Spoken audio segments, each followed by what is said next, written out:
Remember, don't say 1 or 0. Okay, hold on. We're gonna clap that out of the way because I'm gonna try and see if I can do a video situation here. And 3, 2, 1. Welcome to the Smoking With podcast. Hey guys, yo, I'm Josh. And I'm Garrett. And today we're smoking with Chris. What up, Chris? Hello. What's up, man? Heck yeah. Thank you to all the new Instagram followers. We have like 200 to plus new Instagram followers. That's crazy and we awesome. Love you guys. Thank you so much for the support. Yes. As always, today's episode is brought to you by Sunday Scaries. If you don't know, you probably need some CBD in your life. And if you're going to get some CBD in your life, you might as well go get some Sunday Scaries. And if you're going to do that, go use our code, which is SW25. I wanted to steal from nailed it. Today. Nailed it. I just nailed it, Doc.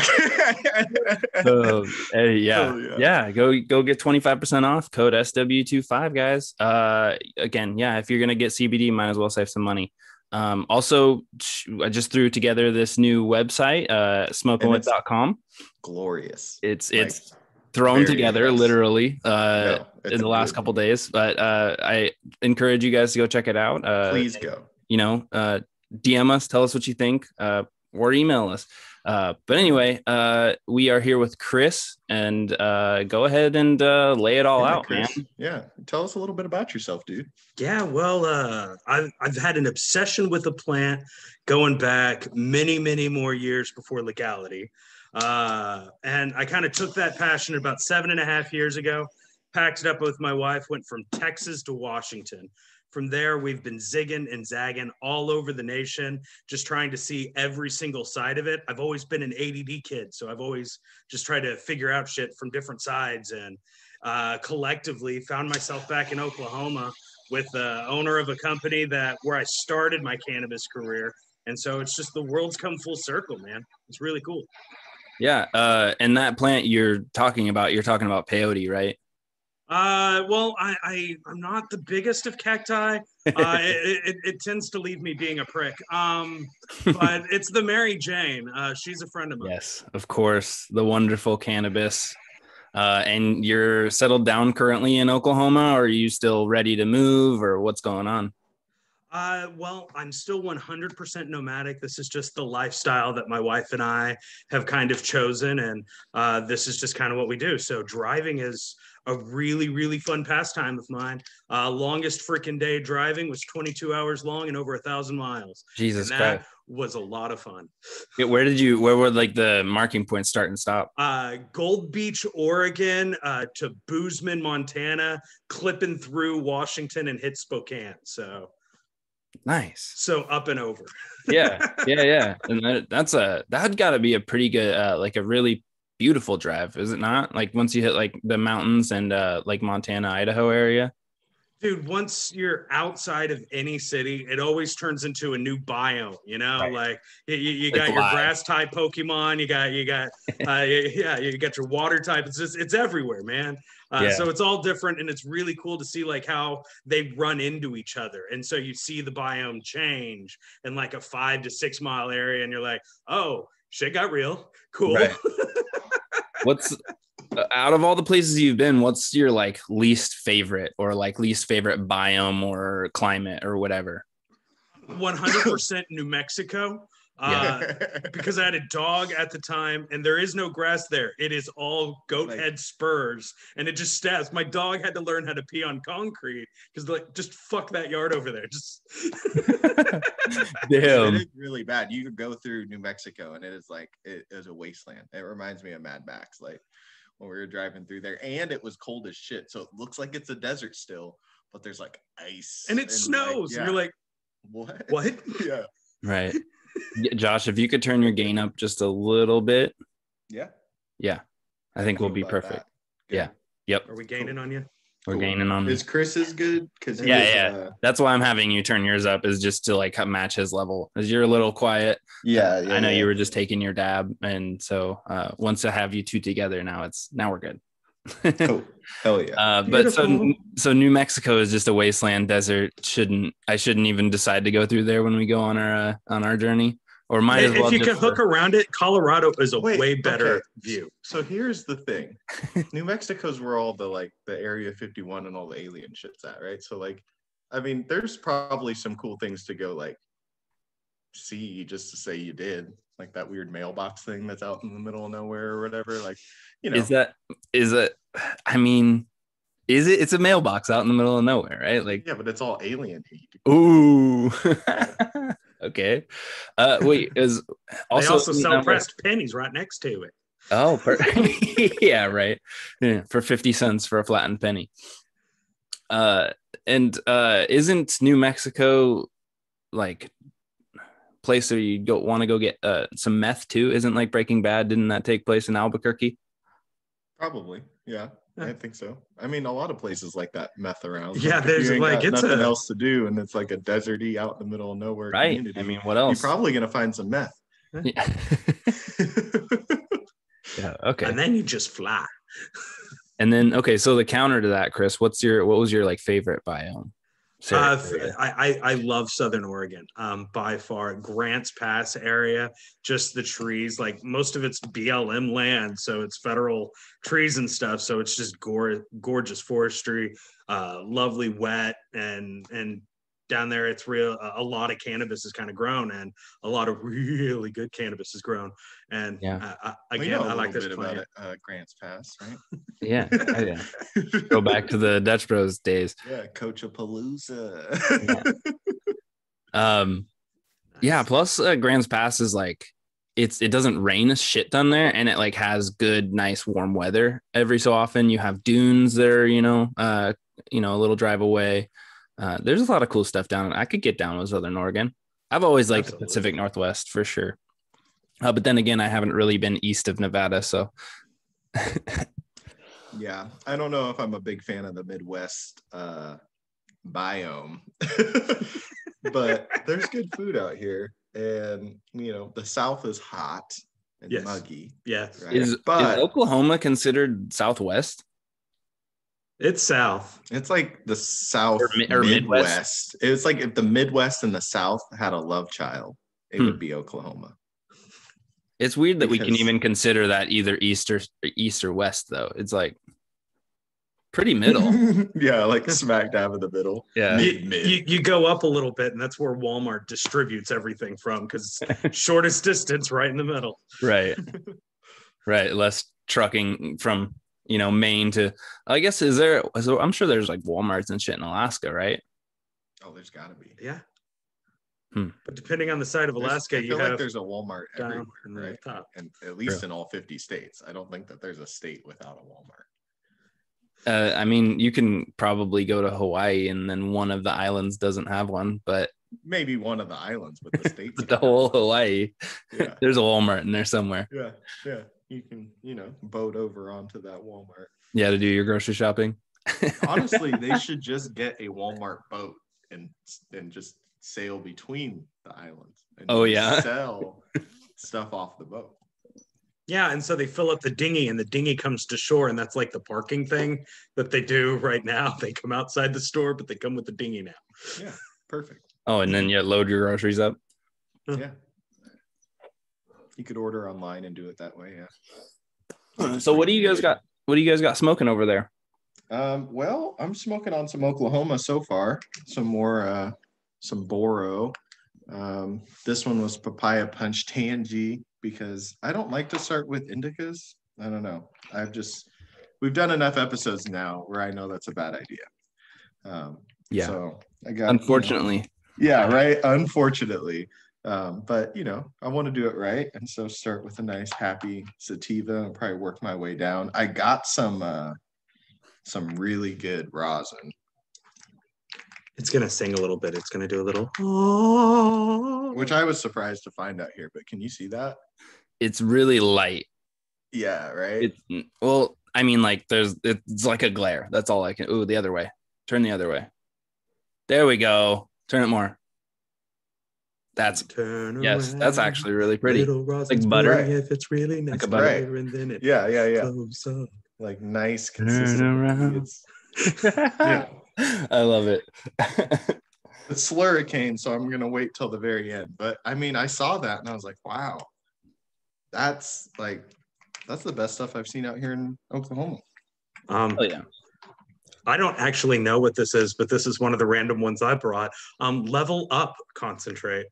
It is a LSD lemon sour D. Oh, so good. Ooh, it's kind of jammy, huh? Like wet. Yeah, little batterish. Yeah. Yeah, it looks like goodness. Is it a rosin or like a live resin? Do you know? More of a butter, just a BHO, I think. Oh, yeah. Okay. Yeah, that's some actually pretty light BHO. Yeah, it's at least from my camera, right? Like these are decent. I'm always scared when stuff's light out here if they CRC'd it, Sure. At all levels. They're all proud of their CRC, man.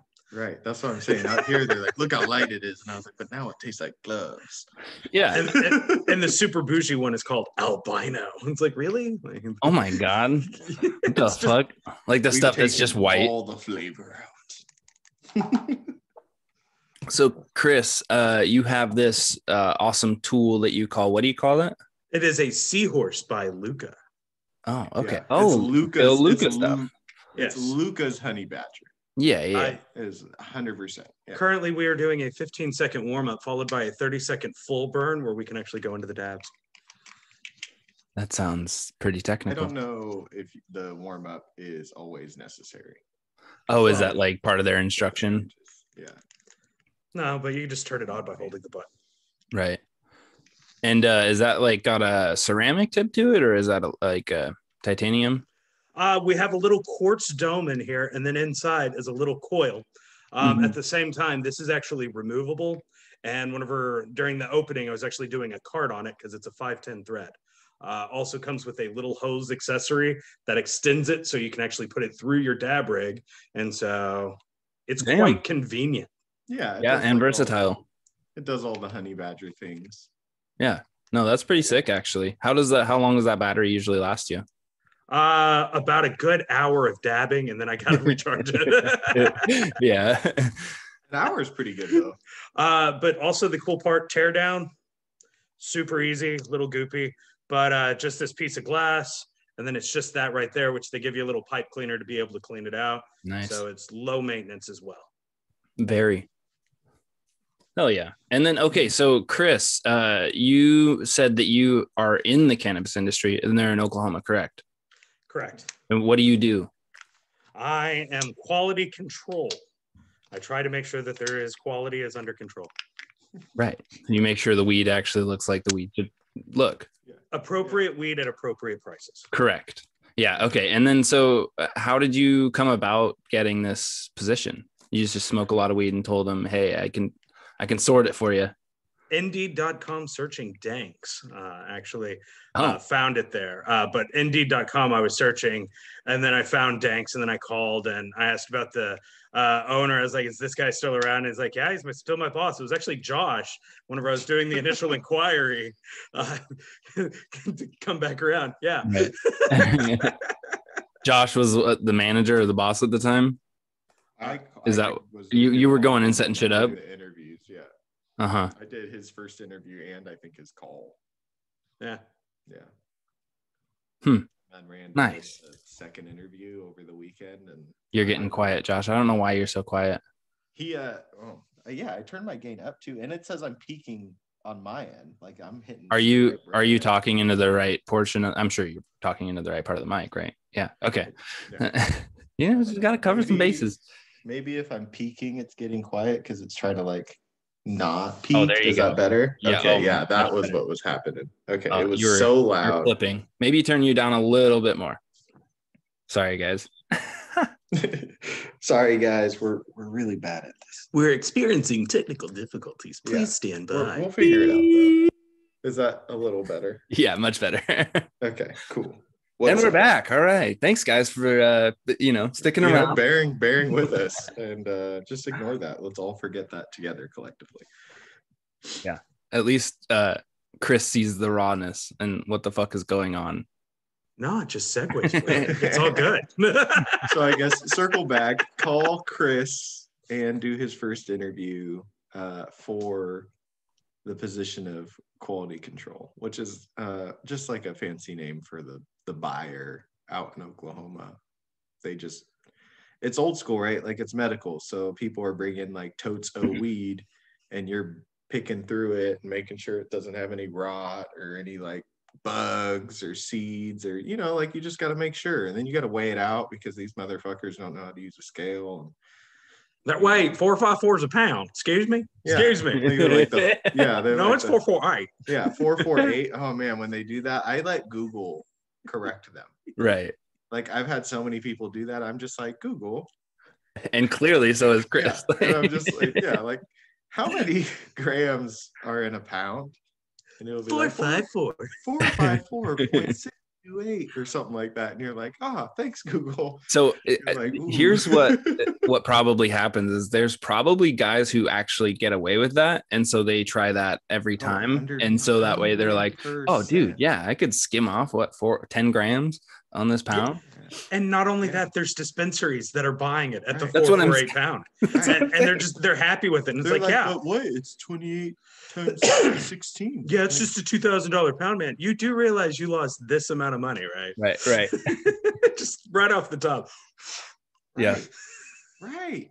Damn, that's pretty brutal. That's kind of scammy, dude. That's pretty raw. So that's like okay, almost a quarter out of every pound. Right. Anyway, that's pretty. Yeah. The vendors love them. They're great. So that was one of my questions too. So you do like do you have to like reach out to people, or is it just people showing up at the door being like bags of weed being like, hey, you want to buy this? Yes. The weed comes to you. Yes. No. There's a hunt. Okay. Both. Yeah. Well, because the weed that comes to you is probably it's some guy in his pickup truck who like pulls the tote out of the back seat. It's a grab bag, right? Like you could maybe there's some fire in there, but like 2, 3, 4 turkey bags. And I need money right now. I need money right now. Give me cash. I got a deal right now. If you go buy this, all this, I need you to throw $1,500 at me. I need you to throw $7,000 at me, and I got to be a place in 30 minutes. So if you could just give me that cash real quick, that'd be great. Bro, these guys. This is that's a whole scam gambit going on down there. Yeah, they're trying to hustle, bro. What the fuck? Yeah, and you gotta That's be like, crazy. First of all, I'm already weighing some shit out, so you're gonna have to sit over there and wait. And second, we're gonna talk about all your weed. We're gonna negotiate. Then I have to weigh it out and look through it, and then get permission because you're just coming in, right? Like, there's a whole setup. You can't just come in and buy weed. Jump the line. Right. Yeah. You gotta. That's so Wild West, for the bro. Weed. Yeah, right. Exactly. They're coming in like this is like black market. Like, hey, dude, just give me some money and I'll buy you some weed. I'm like, dog, that's not how this works. Like, seed to sale, dude. We gotta manifest this. Like, all that. It's top shelf, bro. Yeah, it's top bro. Shelf. Yeah, it's top shelf. You need it right now. 3,000. Oh my god. Okay, so that I want to segue in because there's some good stories. So we went to the Jack Herrera Cup, the Chronicpalooza, together. Oh, you both went at Crossroads Mall in Oklahoma City. Chris is the one who got me the ticket. So I was like, when you were talking about that, I was like, hell yeah, I'm going to that. Like, wait, hold up. Did you say it was in a mall? It was at the mall. It's in it, like, so it's a bandit ass mall. Dude. That's what I was gonna say. With a middle school next to it. With a middle school next to it. Like half of the mall, they returned into like a middle school, and it was over the weekend. And like what used to be the like J.C. Penney or whatever the fuck is what this thing was in. So like an old empty department store was like what Chronicpalooza was. Attached to a middle school, essentially. Like on the other side of the mall from what it's like the different anchor stores. So, you know, like the Tacoma Mall, how it's like kind of long. Yeah. No, so this mall is similar to that. So like if the middle school was Macy's, we were all the way over in like Nordstrom, you know, like right. Way over on the other side. Yeah, Chris is nodding his head. He knows what you're talking about. Yeah. I spent way too long in the mall. He used to work in that mall. Yeah. Not in that mall. No, just malls for 16 years. Oh, Jesus. Yeah. Cut him out. But yeah. Hey, but the discounts at the food court, though. You go in and there's like these children, literal children, taking your tickets and giving you the wristbands. Hey, Yeah. Wait, yeah, really? bro. Right. They just commissioned the middle schoolers and brought them over to hand out. Yeah, like 10-year-old people were giving me. I taking my ticket and giving me the wristband. Like, is there like child labor laws down in Oklahoma, or those don't exist? Okay, so I don't know. But it was a full family event. Like people had strollers, people were bringing their kids. There was babies. They were walking around with babies, like just strapped to them. So there was a thick cloud in the air. Right. Wait till the ending too. Like we'll get there. Okay, so we walk up to this place. There's hella food trucks in front of it, right? You go in, you see the children, and you're like, oh God, there's children here? And then the children are like, give me your ticket. And you're like, oh shit, the children are working here. Their children are the workers. And so I'm like, oh, look, labor costs are high. We have to we just cut the budget. I walk up to the children, give them my ticket. They give me the thing. I walk in, I'm like looking for Chris. It's medicated. I pass the police. And I'm like, oh, okay. There's people like smoking weed and taking dabs right behind the police. And I'm like, okay, slow bird. That's where we're at. So like I'm walking to the left, and I go 2 steps in, and there's a woman with her baby, and she's smoking a blunt. But she got her baby like strapped, like in a baby Bjorn, like strapped to her chest. Oh, that's it. Like smoking a blunt, like passing it. And I was like, holy fuck, dude. There's nobody here that cares. There's nobody checking for anything. It is just do whatever the fuck you want to do. So I instantly feel better about being there, right? I'm like, oh, okay, cool. Like this, like obviously there is nobody checking on shit, right? Like you also need to read the writing on the walls. There are literal signs that says if you are smoking cannabis on premises, you better have your OMMA card. Right. Very stern, stern sign. Yeah. Yes, very you stern better. signs everywhere. Yeah. And that sign will ask you. That sign will ask you for your OMMA card. And you better show that sign. Meanwhile, everybody and their baby is walking past the cops smoking where's that baby's OMMA card, dog? No, since they've only been out of the womb for a couple months, they're grandfathered in. They're covered under the mom's OMMA. Yeah, it's like insurance, like passes down. That's awesome. Okay, so we're passing. Hold up. I wanted to ask real quick. Is this a paid event? Like, do you have to pay $5? Yeah, it was like a $5. Did you have to have a card or? No. Oh my god! You could have a ticket, dude. That's fucking awesome. awesome. This is a ticket. Okay, so I go in here, and I'm not saying you didn't have to have your card. I'm just saying nobody. But the signs are checking. They're watching you, bro. The signs are watching you, dog. So the little laminated signs on every pillar. I took a picture of it. And like, look at the sign, dog. Better adhere. Right. We smoked. The first thing we did when I first got to smoke was we were smoking in front of one of those signs. Yeah, because like this place is cool. In front. Yeah.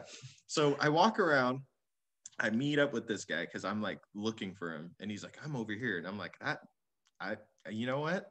I love you, dog, but I don't know where anything is in here. So you telling me what these stands are and what you're by, I still don't know the lay of the land. So like, I'm just going to keep walking around. What are you wearing? Like, like, and then I see him talking on the phone and I'm like, holy shit, dude, I'm right behind you. So like walk up on him. And fortuitous. Yeah, really good. We passed this, there's like some lady, and how is she famous? Right? Like in the middle. I don't even know, but they were just giving away swag. If you have a medical card, show it to me, and you can have this thing. And then I took the thing, and he said, "Stand in this line." And I'm like, "Okay, you're gonna get it signed, and we're gonna do a picture with from some famous chick, dude." And it's like that was famous for sleeping with a bunch of rappers. Like she was famous for sleeping with this guy. Oh my god! I'm like, damn. I think it was singing with is what they said. Maybe the signs, maybe. But anyways, they so this dyslexia. This lady is like, they're in the middle and people are like taking pictures with her, and I'm like, I don't even know who that lady is, right? Like I'm trying to think about like all the famous, like I guess weed Instagrammers, right? And I'm like, that doesn't look like any one of those people. With it saying all around Candyland over and over again. Right. And I'm like, I don't know who this person is. Or context. So then he like shows later on in life. I'm just gonna skip to this because it's the sample. He's like, oh yeah, I have the sample for them. So he shows it to me, and I think you have to like rip it open. I think it's sealed, right? So I'm looking at the back of it. I just ripped that shit open and like go in there, and he starts laughing. I'm like, what? And he was like, you didn't have to rip it. And on the back of that, it was signed by that lady. And so I like literally ripped right through the signature of the signature dog. No remorse, just like got an autograph, and I was just like, whoop. That's gold. Oh man, gone in seconds, right? So then I'm like, oh shit, and it wasn't even sealed, so I didn't have to do that. I opened it up, and I'm just laughing, man, because like, oh fuck, I'm sorry. Like, I just wanted the free card, and then I ended up with a lie. I didn't know that there was a famous person here. I didn't know I ripped through your autograph. And he's like, I didn't either. I don't even know who that person is. And I was like, oh, okay, cool. Like, at least I feel less bad now. If you'd have been like, oh man, I knew who that was or whatever. What? Ariana Grande. Yeah. No, like I feel like what's the definition of famous? Like when can you is it like 1 million followers on Instagram? Because like no dog. What? Because if you didn't know who this person was, then like what? No, did you? I've never even like that. Like they had they're just like famous in Oklahoma or something. Names to like. No, I don't know. Like it wasn't like a big draw event, right? There wasn't a lot of celebrities there, so I'm sure anybody who was like a little famous yeah, was that's there. right. Yeah, X to the Z exhibit, dog. Yes. Okay. Pimp my fare. Yeah. Dude, there was this like weird Middle Eastern tent thing, and you went in and there was like fucking belly dancers, and there was like a bodyguard in the front. And I didn't go in this. I just walked up to the rope, and then the bodyguard was sitting there, and he like trying to look intimidating, but also like not saying anything about me just like walking in and like sticking my head in there, So I was like, okay, this guy's just here for like, I don't know, looks or something. Right. And then so I'm like looking in, and there's like these like belly dancers, and then people are just like kind of smoking weed, and I'm like, wow, I thought that this was somebody's like party or something. Like all these people had like, they're like some vendor here, and they're just big kicking it, but it was just exclusive, right? Like that's where like the rope was on there. So I was like, oh, okay, whatever. Like that seems weird. And then like walk away, and it turns out like you could just go inside. Like you just ask the dude, and he would just open the rope for you, and you would just walk in there. But I was like, no, I'm like, like whatever, like walk inside. And where you got a Moroccan smoke cleansing. Yeah, it was really weird. They like feathered with sage smoke. Feathered you with smoke or whatever. That's what they were doing. And I was like, I don't know if I need to be, feathered. The other thing is this event was supposed to go till midnight, and at like 7:30, 7 p.m. it was like there was 30% of the people left. Like of the vendors and stuff. Like, really? Everyone else. Yeah, everyone dipped out to the VIP parties and whatnot. Like everyone was gone, and it was like this event was supposed to go till midnight, and it was like, yeah, right, dog. Like you were lucky if it went till 6. Like when did it start? It's going from 12 to 12. Noon? No, 12 noon, to 12. Noon to noon. Yeah. Okay, so I mean, they were there for like 7 hours. Like. Yeah, they should have at least had like, a second round of vendors come in or some shit. Like who's going to fucking sit there for 12 hours handing out free shit? Essentially, you're going to run out of free shit. Yeah, I guess they do. Yeah. Yeah. Well, look how many fucking seats you got, Josh, like just from one vendor. No, I wasn't expecting them to have one vendors. I was thinking similarly to you. Like if I said this time, I would know that it was going to go for that long, right? Like I wouldn't say a time then, like why even put the time? Right. They should have just put from noon to when the party ends. Yeah. Then leave it open-ended, man. Whenever people start leaving, that's the cue. And that's what happened. And there's about 8 different tents that you could actually get dabs at. So you just kind of went in a circle and just kept going back around, and there were lines at all of them. Yeah. And then but we knew a couple of them. So like they would always like let us come skip the line. Hey, you want to cut to the front of the line? I sure do. Thanks. Would you like this extra pre-roll? Thank you. Yeah. After you just like put it in, and you got 10 more in your pocket. Right. Yeah. And then they gave me like a cart, like here you go. Here's this cart. I'm like, oh wow, thank you. Live resin. Yeah. Oh, wow. No, it was good. So I liked it. Never mind. I had a question. It's gone now. Okay. Floated off into the ether. Hey, what was that last question?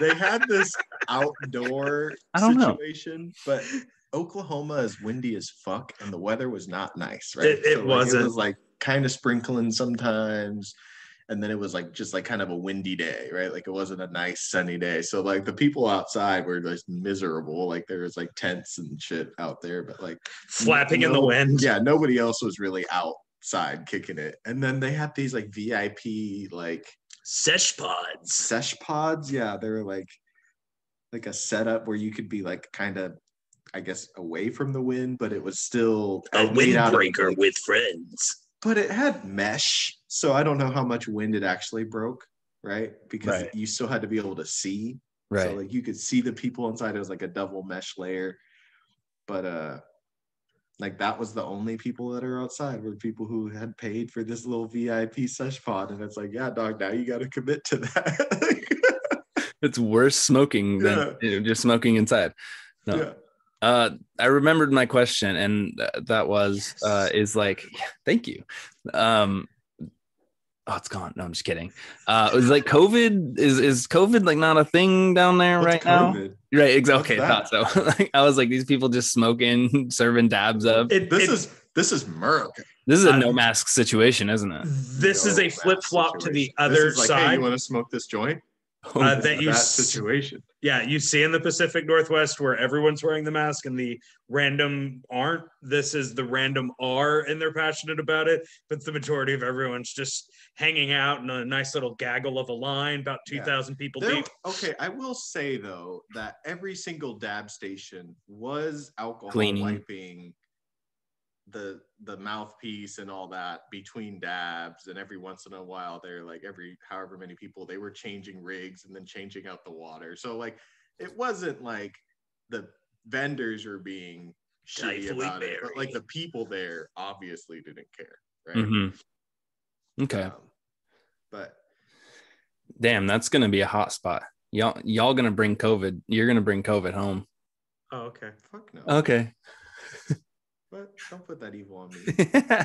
You know how much immune system stuff I eat every day while I'm here? Like I've been like, I don't know, triple the amount of vitamin C and like zinc and echinacea and like all these bioflavonoids and weird things to like keep my immune system on. Okay, maybe you'll be all right. Hey, and I got an argument for you right here. COVID is an inflammatory disease. This right here, anti-inflammatory. As long as if I keep up with my medication, I'm going to be able to keep the doctor away. Screw the apple. Okay? 10 joints a day will keep the doctor away. Absolutely. This here is an anti-inflammatory.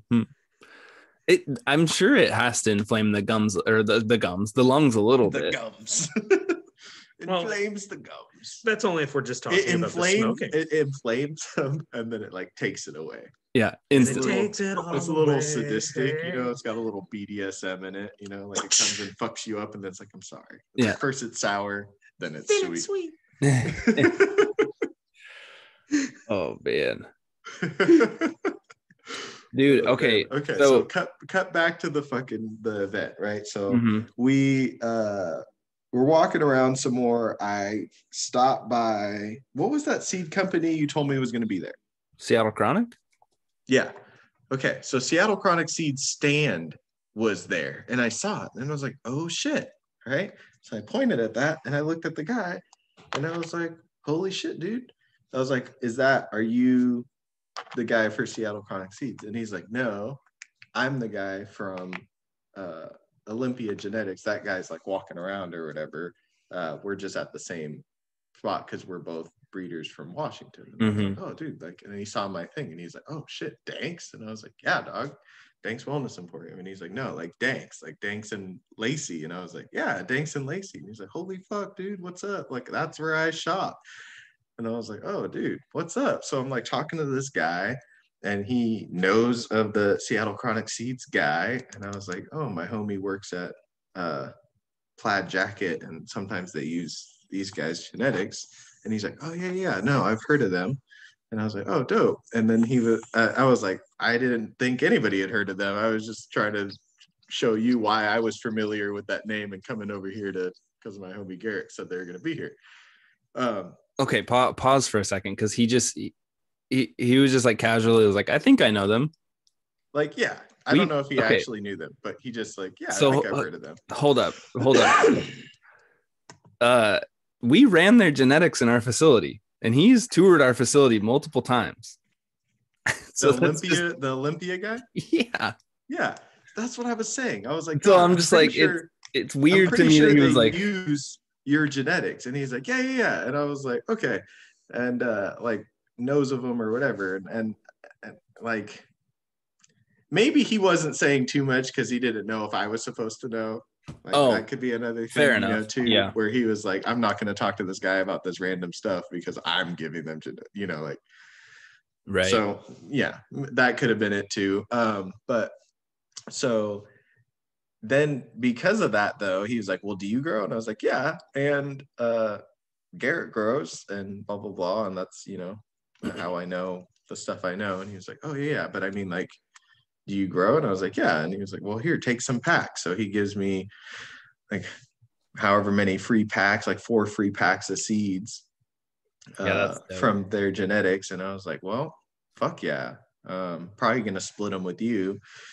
But yeah, like, check some of those out. Yeah, dude. Do you remember the strains they were? No, but I have a picture in my phone that I sent you, so I'll just pull that up. They're marijuana strains. They're banana tooth. Yeah. Okay. Banana tooth, strawberry orange Julius, and Brian berry tooth. Oh, yeah. Okay. Yeah, he's been doing that like snaggle tooth line and working it for a while. I've been following him on Instagram. Yeah.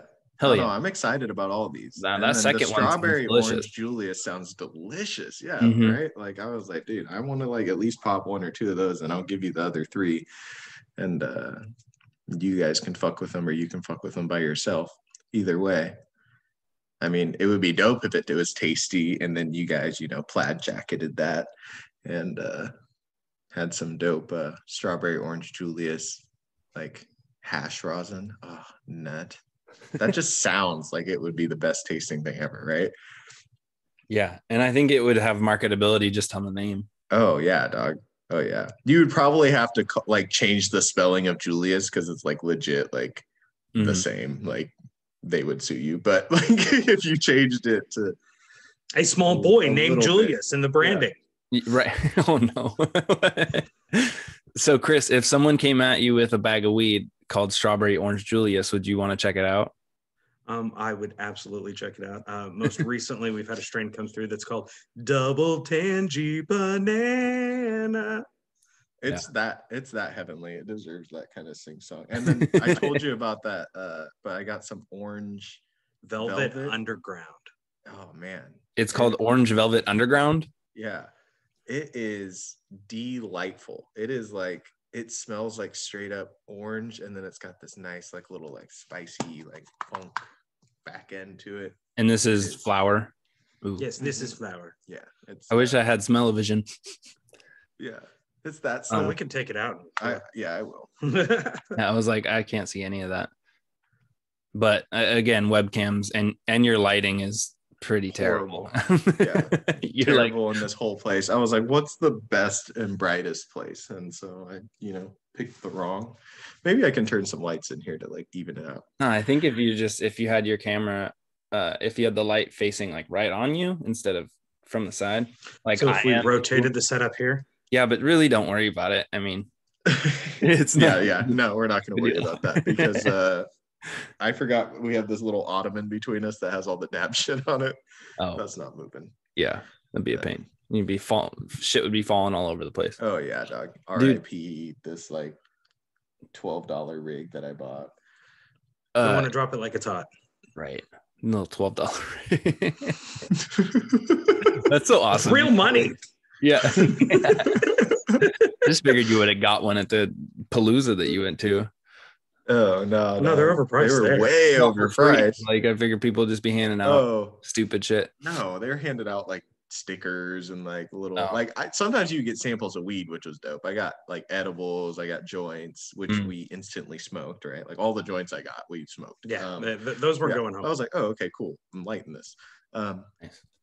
But I got carts, and then I got a little bit of oil, and then other stuff was just like swag. I got a couple t-shirts. I got like I don't know, different stickers, pins.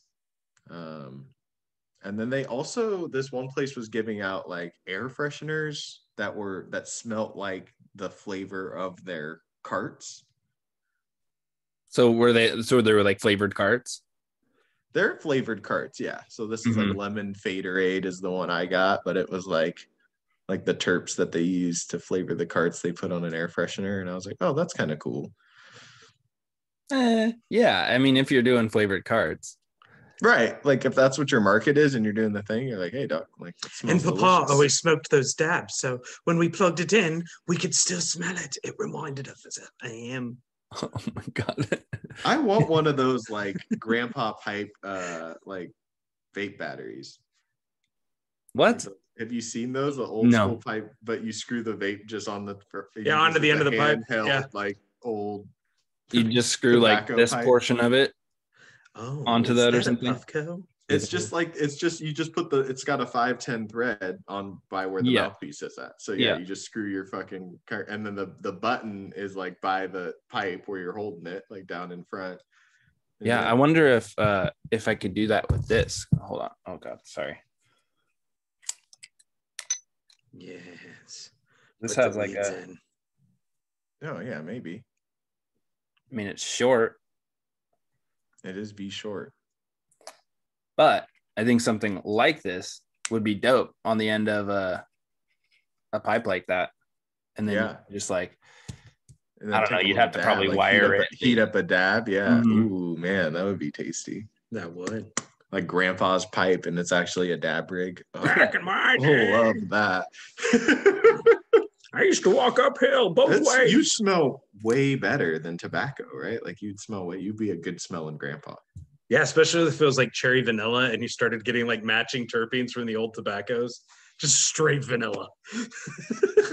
I don't know. I feel like good weed terps would smell so much better, especially if you did it like if you're doing dabs. Like obviously I'm doing like some really good rosin, so it's going to be. Well, if you're doing that strawberry lemonade you were talking about earlier, like the strawberry orange Julius, right? Yeah. I think that weed terps really only smell good to people who like weed. I think most people would just be like, yeah, that just smells like weed, or that just smells like skunky or whatever. And like, I don't know. I think there is a distinct weed smell that you kind of go nose blind to after smoking for so long and getting deeper into the smell of weed. I used to think that, but I have since been in the industry come across like it's mostly with like the lemon or the berry strains, right? But if you find a really good like lemon or like a grape or a berry and it's like actually got those terps, and I ask somebody to smell it that doesn't smoke weed, they're like, oh wow, that smells like lemony, or that smells like kind of like candy, right? Like I see like why you guys can think, oh, this tastes like this, because like stuff like that. And I'm like, yeah.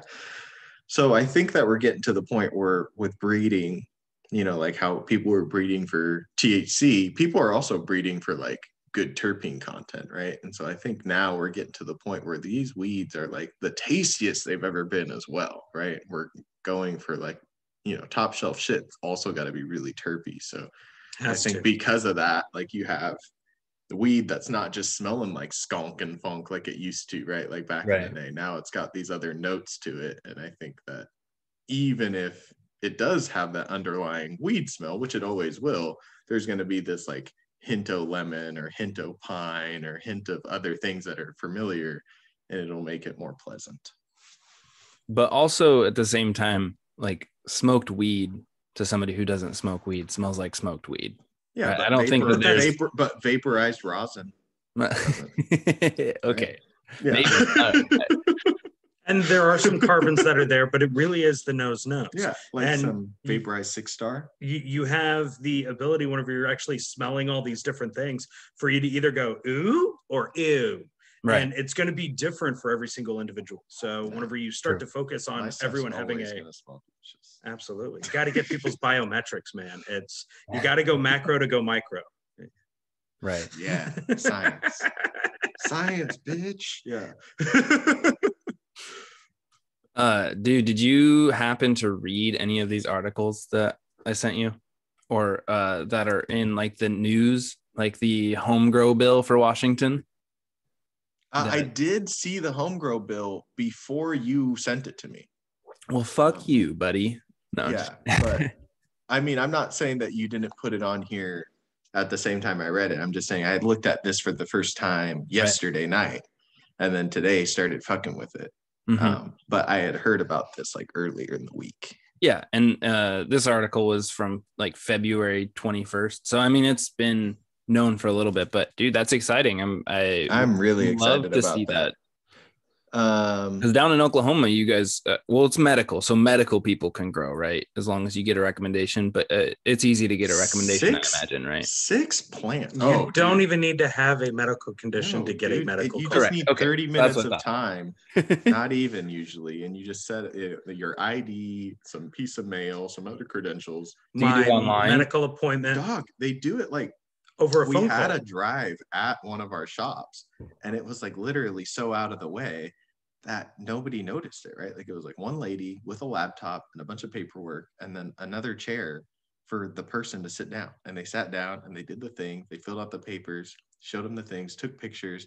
They like flipped the laptop around so they could talk to the doctor for a second. The doctor asked like a series of questions and then flipped it back around. Boom, boom, boom. Printed off the fucking thing. It was like, here you go. And then sent them on their merry way with the paperwork that they could use to go get their card. And their card was going to arrive in however many days. 2 to 3 weeks for it to actually come in, but everything's done for there. And for a $35 fee plus your state fee is $107 here. Yeah. And then plus your driver's license, because the outer staters is another $130. So you're about $300 in to get everything up and up legal. Damn. And you're allowed 6 plants, is it? 6 plants, 72 or 3 ounces of loose leaf on your person, 8 ounces of weed in your domicile, 72. Isn't it 6 flowering and 6 vegging? Yeah, so yes. Technically like 12. Flowering at all time. Yeah. Yeah. Do they put a cap on the veg, or is it like just you can't have more than 6 flowering at a time? Per medical, but you could also do the care patient setup and just do multiples of 6. Is there a cap? I haven't run into one. Yeah, what's that? This is Oklahoma.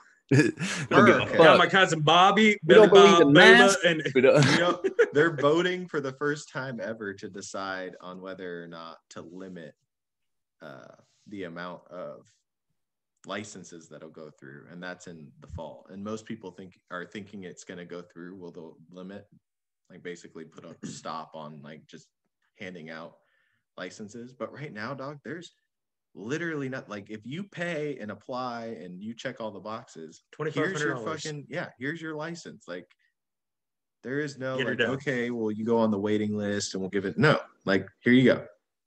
Is there go through the process, and then like 30 to 90 days later, did you pass the background check? Okay, you're good. Damn.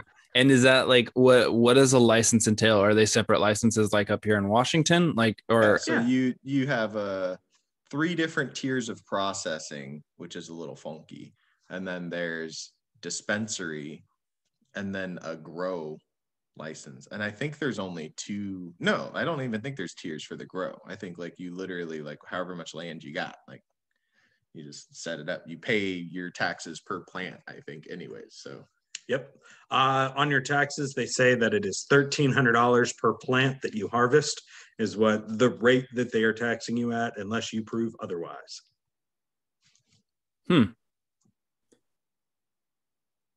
Interesting. That's a weird way to set up the tax.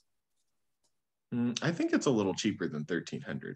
I thought $1,300 per pound is what they're saying that you paid it at for IRS for your income. Per pound? Per pound that you have harvested. So they're piggybacking on metric. Oh. Okay. But they don't tax you that. That's just what they're saying you made. That's it, what they're saying that you made. Okay. Yeah. You're not paying that to them per. Oh, okay. No. So when you're reporting like it to the IRS, that's what. That. Yeah. Okay. You report what you paid, but right.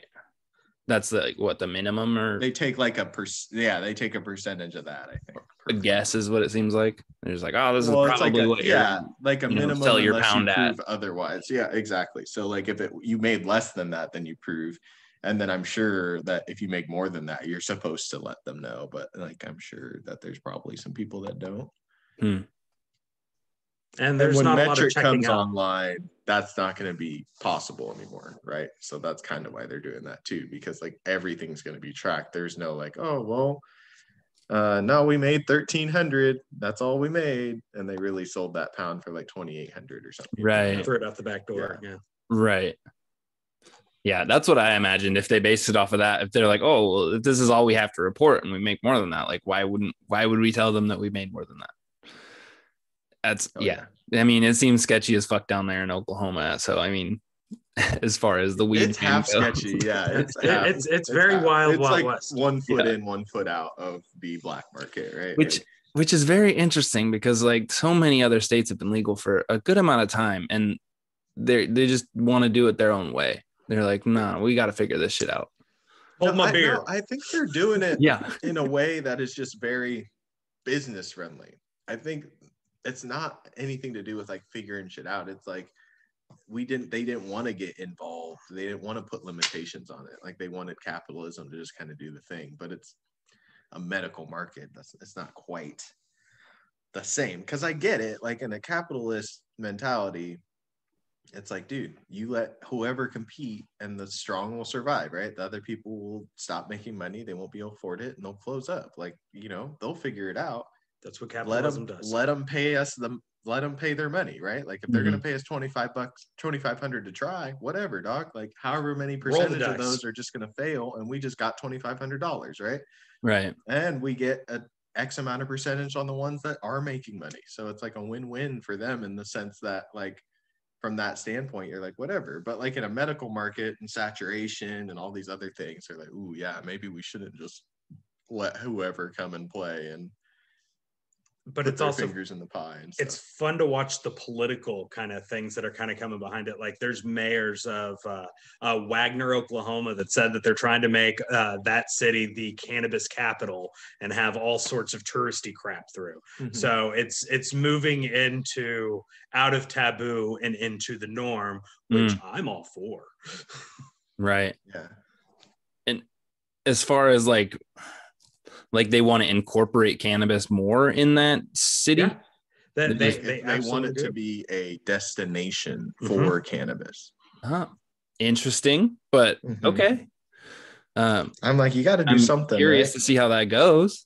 Me too. I'd like something like that. Like if there was a place that like allowed, we've talked about like lounges that have, Oh, they have those here, and they have one in Wagner too. Yeah. The fuck? Yeah. Damn, Oklahoma's got some cool stuff. Your medical card, and usually it's like a cover, right? Like, and it's like $2 to $6 usually. Yeah, and then they normally are restaurants, and they charge you for food. And... Yeah. They charge you for food on the inside, but then you can smoke, right? And then but if I'm smoking, I'd like to have some food there. I don't have to walk, or it's just there. Yep. BYOB, bring your own bud. And at the same time, the one in Wagner is a mom-daughter combo. So the next door building over is the dispensary. So you go by and then come into the lounge. Dude. But you can do that internally too. So yeah. Okay. They got to figure it out. Yeah. Hell yeah. Good for them. Yeah, I like that. I would want to put a dispensary in like almost like, when you go to a strip mall or an outlet mall, and there's like they're all in their little pods, right? So in like my mind, something like that, but a little bit more square of a building with a parking lot around it, and it's like more modern and nice looking. Right. Yeah, but one side is the dispensary, and then in the middle is like the lounge smoking area, and on the ass end of it is just like a normal ass restaurant or something, like far enough away where it's like, yeah, you could just go get some food, or restaurants, right? Like a food court or some shit, and like some food trucks over parked on that side, and then like I feel like that would be jamming. Yeah, that's the destination. That's right. That's the place you go. That's where stoners go to party. Mm-hmm. Absolutely. Right. Yeah. Chris, so for all these reasons, is that the reason you settled up in Oklahoma, or what? I guess what's keeping you in Oklahoma with your nomadic lifestyle? Building things that are beyond myself. I have gone out and I have tried to build things on my own, and I see an organization that I can help, and it is a bigger thing than myself. I see where this industry needs to go, and I'm hell or high water going to see that it gets there. Mm-hmm. Nice.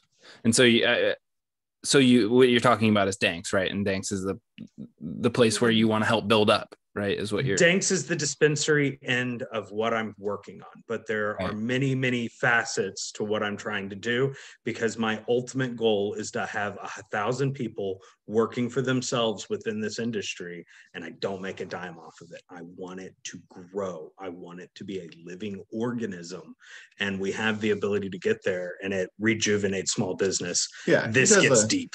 He does a lot of consulting. He's a part of a lot of network groups, and Oklahoma, of course, is a cool place because it seems like it's pretty easy to get your medical card. I assume you and your wife both have them. My wife is still getting hers in the mail currently, but right. Yes. But yeah, it's of course something that's in the works, Absolutely. And so then I imagine with that you grow yourself. No, really, I do not. I do not have the bandwidth to be able to play with plants. I love one plant. My wife loves all of them. So it's a good balance there. And so she'll play with all the plants. That's exactly my fiance. It's like, you can see behind me, there's this shit. And then, there's other plants over there. Yeah. She's a plantaholic. Hey, good hobby. There's real growth in it. Nah. LMAO. I think it'd be hard to like grow plants and have a nomadic lifestyle too, right? It absolutely is, because like we've discussed all right, so we have one window and it's not going to be a pot plant that's just tapered down across the dash. Oh, okay. So I guess I was under the impression that maybe you had settled into a renting situation in Oklahoma for the time being, but of course you're still in your van. Yeah.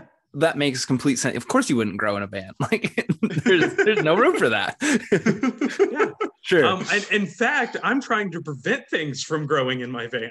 Yeah, no, for sure. I could see that. Sure. What kind of van you have, man? I have a Chrysler Town and Country. Really? Yes. Aren't those fairly, I guess, small? Well, the way I have it set up, like a minivan, right? A minivan, yes. Yeah, okay. So I built a steel frame into it. So I laid all the seats just down. And so that became the base. I laid steel across it and then reinforced that. And then I laid bars there. So that became the box spring. And then I have a queen size mattress on top of it. So I'm absolutely comfortable. And then by leaving that open, I gave access to storage to everywhere. And my wife is hyper organized. And yeah, so it's like broken down where like they have everything is compartmentalized and like boom, it's boom, not boom. just shit shoved into a hole. Yeah, like it's like I think you have to. I mean, especially for how many years you've been doing it. I mean, you're not going to sit there and fucking crazy mess the entire time. It's just not possible. You can't. And this like the van also has like an under the floor compartment, right? Like it's just like these stash the basement sections. Yeah. Yeah. It's like totally perfect for like after he showed me, I was like, oh, okay. So how does like cooking and stuff work? Is that under in the storage and you pull it out, or that's just in the budget? Honestly, we eat out a lot, or we'll get one day food type things. We have a crock pot if we're interested in going all day long. But just that's a lot of going out. But factor in that I've cut out electricity, I've cut out plumbing and water and all of these other bills out, my bill is now just gas. Yeah. And so what, you're showering and stuff, but Planet Fitness, truck stop, stuff like that? Crunch, actually. So yes, a Planet Fitness type thing, a gym. And it's like a nationwide thing, or is that just here in Oklahoma for now? That one is the local one that I absolutely appreciated because it was the cleanest one. And so I am able to live a hygienic lifestyle while maintaining my nomad. Yeah. Yeah. I'm just asking these questions because, I plan to do this one day, and I'm just like, I have these questions, man. I mean, of course we have a bigger bus, right? Like I said, so we're going to have probably like a toilet situation or whatever, but I'm just interested that you're running this out of a town and country. That's amazing. The upgrade's going to be the Mercedes-Benz Sprinter. So we are going to go over to the fixed 6 foot tall, go into the, There's a lot of upgrades on the horizon, but right now we're in a building time. So we got to go build. Yeah. And what do you go build? What do you mean? An industry. It's in its teenage years. It has acne. Its voice is cracking. It's acting out. Got to help it through puberty. Yeah, like that's absolutely where we are. It may even still be like baby stages, right? Okay, a little that's an angst. Yeah. And then does the wife work too? Yes, she actually works in a garden center. That's where she is currently. Of course, that makes sense. That's awesome. Hell yeah, man. Well, I'm aggregating life skills and aggregating different ways to look at things. It's got a dope setup. Like you've been doing the nomad life for how long, did you say? We've been on the road now for 7 years. Wow. There's been 3 vehicles through it. 3 vehicles, huh? Have they? What other vehicles have you run through? So on the drive up, we were in a Ford Focus, and that pretty much died on the way. Then we upgraded to a 2012 Toyota RAV4 Limited, and that was the sexiest car I've ever owned. And then we actually joined a company called Camfell, where we went on a 10-month tour going into elementary, middle, and high schools talking to kids. And so I screamed at children for 68,000 of them over a 6-month period. It was fantastic. For what? Doing what? Motivational speaking. Okay. Yeah, so I was a photographer before, then I was motivational speaker, and now weed watchers. Nice. Weedies. So what happened to the you said RAV4 or the RAV4 gave it up for that company, so that way I could go on that tour. Due to that was also a really expensive car, and I couldn't afford the car payment with what I was doing. It was also a Christian nonprofit, so I wasn't bringing in the big bucks. Right. Yeah. Then I was in a minivan because that's the second vehicle that was mine. And then now I'm in a Chrysler Town and Country, the exact same color, exact same style minivan, just switched companies. Nice. And I find that hilarious. Yeah. Yeah. No, that's dope. Rocking the mom van. No, that's bad. That's interesting, man. I'm always fascinated by people who manage to make a lifestyle. Like, I don't know that I could ever live out on the road, but it's something that I want to intermittently do. Whenever you just feel like you want to get the fuck away, you could just like go. But okay, so RV Parky is an app that you need. It literally just pulls up random spots that you could just park for overnight and just like go and people stop. Found like they don't get pulled or they don't get bugged. The 3 a.m. knock on the window move along you're speaking of. Yeah. Yes, that's happened to me 3 times over the course of 7 years, and all of them were in the last year in Oklahoma. Wow. Yeah, but you just move along at those points. But you find the places where they leave you alone. Walmart's, Sam's, any place that's 24 hours. Right. Yeah. No. And since COVID, I guess, did you travel during this last year, or have you been in Oklahoma for a bit? Prior to this company, I zigged, I zagged. I was in Texas, Colorado, Oklahoma, just kind of going around everywhere and every place. And you've been with Dank since when? December 7th. Oh, shit. Super recent, I guess. So end of 2020. So was it, I know that a lot of people were finding, nomadic life was kind of a pain in the ass during COVID because certain people there were more knocks on the door as far as I'm aware, or that I knew about. Was that similar? Did you find the same kind of situation? No, not at all. I You live had no a quite problem? compartmentalized lifestyle. You stay in your bubble, I'll stay in mine. It was kind of the beginning of COVID down here. Right. And honestly, dude, COVID was never out here like it was where we're from, right? Like it never got to that point. There was never the shutdown on that scale. Yeah. Texas reopened in a week. They're like, nah, screw this. Yeah, dog. Like I'm just like, we're out here. It's different. Like in the height of COVID, when it was like you in parts of Seattle had to have a fucking pass to be around past a certain Show me your papers. Yeah. They're like over here, got my haircut, ate at a restaurant, like, yeah. Like living the life of luxury. Right. Yeah. I was like, dog. And I was compared to everyone else. Both. Yeah. And then you go back home and it's like, wear your mask. Like, don't even think about taking that thing off. And then like everything's closed. Like you can only go to certain businesses. Definitely you're not getting a haircut. Definitely you're not like, you could do takeout or cook your food. Right. Here it was like the world was your oyster. And like there was no limitations on traveling. There was no limitations on you like curfews. There's none of that. Like that wasn't even a thought out here, right? Like, well, no, not at all. Lucky you. No. Dude, and then like, you know how like certain places would like make you stand in line and like the capacity situation, how it was like crazy in Washington. I think they did like a 75% capacity thing, maybe at like they went big stores, and then they did 50% capacity at restaurants, and that was like as small as it went. Well, here in the South, COVID doesn't go into the Walmarts or into the Home Depots or into the Lowe's. If you go there, you're good to go. It's the mom and pop businesses, like they got the COVID. You can't go there. Right. Yeah, right. You gotta go. Got to shut those guys down. They are a threat. DEFCON. Oh, that's so weird. Did a lot of like mom and pop shops close down there? Yes. Yeah, like raw. Capitalism changed for a little while. Yeah. The Walmart's still around now. Still kicking. Yeah. McDonald's still good. Arby's surprisingly still good. Yeah. Who the fuck? Who the fuck is eating at Arby's? Okay, well, so hold on. Beef. It's beef on beef on beef. It's beef. So honestly, Arby's has this salted caramel cookie out of this world. Best salted caramel cookie. Plus, they have a drive-through mozzarella sticks, bro. Where else can you get for drive-through mozzarella sticks? Garrett is keeping Arby's open.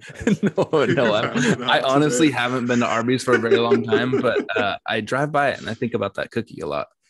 Yeah.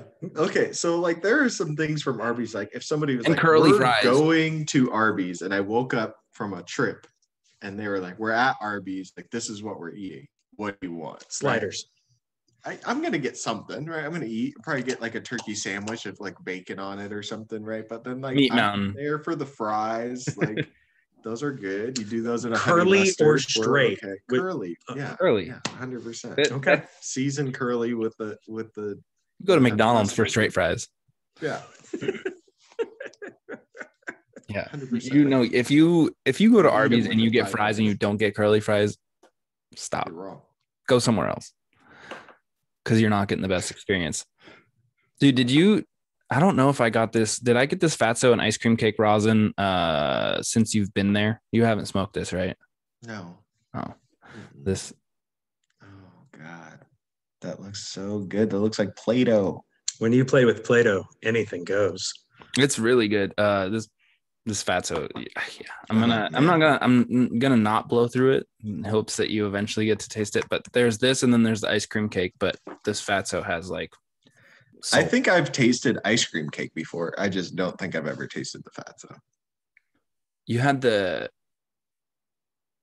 dry sift ice cream cake mix. Oh, okay. Yeah. This is like just straight half rosin. Okay, yeah. Then I want that too. Yeah, 100%. Going for the bushy smoke. They do.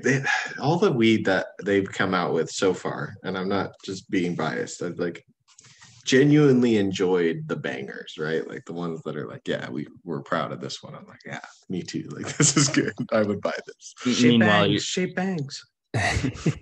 Meanwhile, you're fanboying our t-shirt. I mean, oh yeah, I threw this on today. I was like, perfect, dog.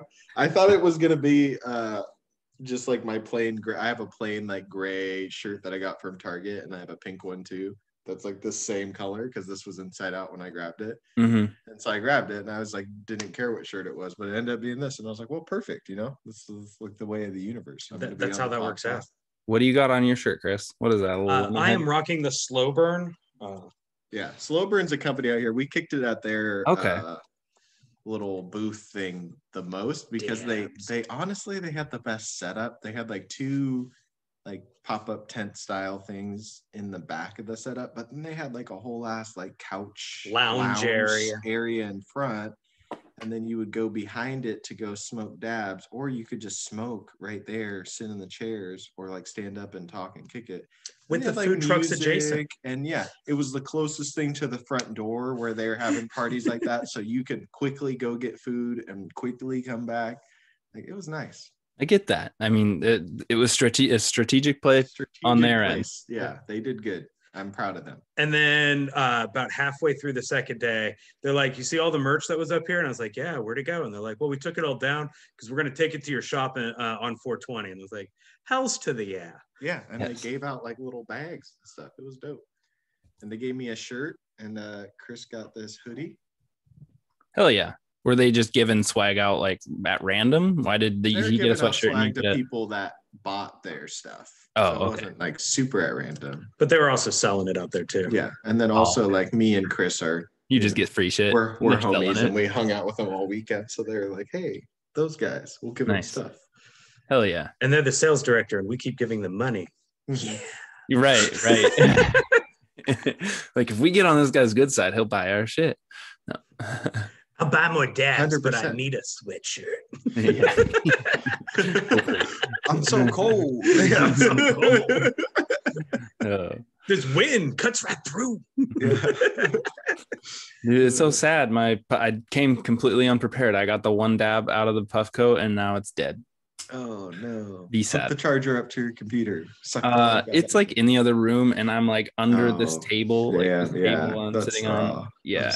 Do you have a rig? It's out in the kitchen. I'd have to get up either way for it. Oh no! You don't have to tell us that you're not wearing pants. Have one of the dogs. I'm wearing sweats. I'm good. What? I said, have one of the dogs go and fetch it. I wish, bro, but then I couldn't even train that. I would bust in a fucking glass. I'd have to be a silicone one. They'd be like, bring me that one. I can't stand silicone, so that's just out of the question. I don't know. I feel like maybe Zara, if you did like enough schooling, dude, she doesn't listen to shit to figure out. Dude, Huskies don't listen to shit. Yeah, but they're smart enough to do it. They're smart enough, but they will not. That's the thing. You got to like get them past that, because like if they're not motivated to do it, they're not going to do it. Yeah, true. But dude, we were bred to run. What? We were bred to run. That's all we get. That's all she fucking does or wants to do. Did you also see this other switching up the topic to because we talked about this and you were curious about taxes. You wanted to see where cannabis taxes in Washington. Yes. Go, right? Yeah, did you look at that? Because I was interested and also confused by this, because it says 58.1%, which is $589.3 million went to healthcare.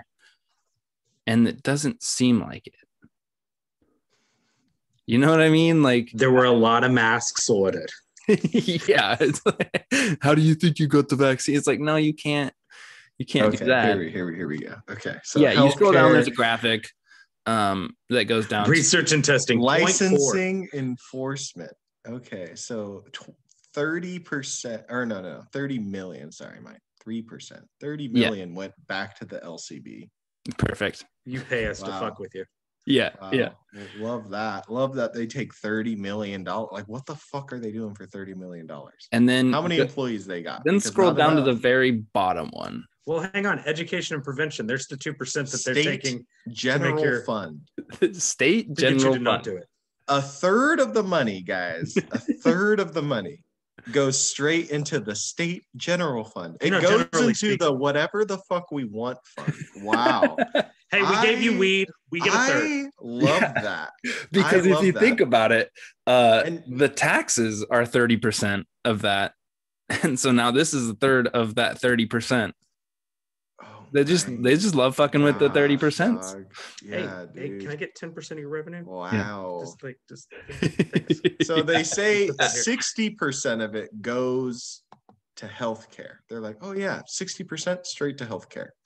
COVID was an issue. And then we got ventilators. And then 0.5% to research and testing, right? Yeah, and we didn't want to put it back into the system. We just wanted to support the people who fuck with the system. Right. And they give 3% off the top to the LCB because they're the like security guys, right? They're the fuzz. Because they're the little guys, the little minions, they're like, okay, we'll give you 3% off the top. And then but that to me right there, and prevention, right? Education and prevention. Which preventing what? Little kids from smoking pot. Pot's bad. More stoners. But like, why are we doing education on weed when you should just give this to teachers, dog? Like, right.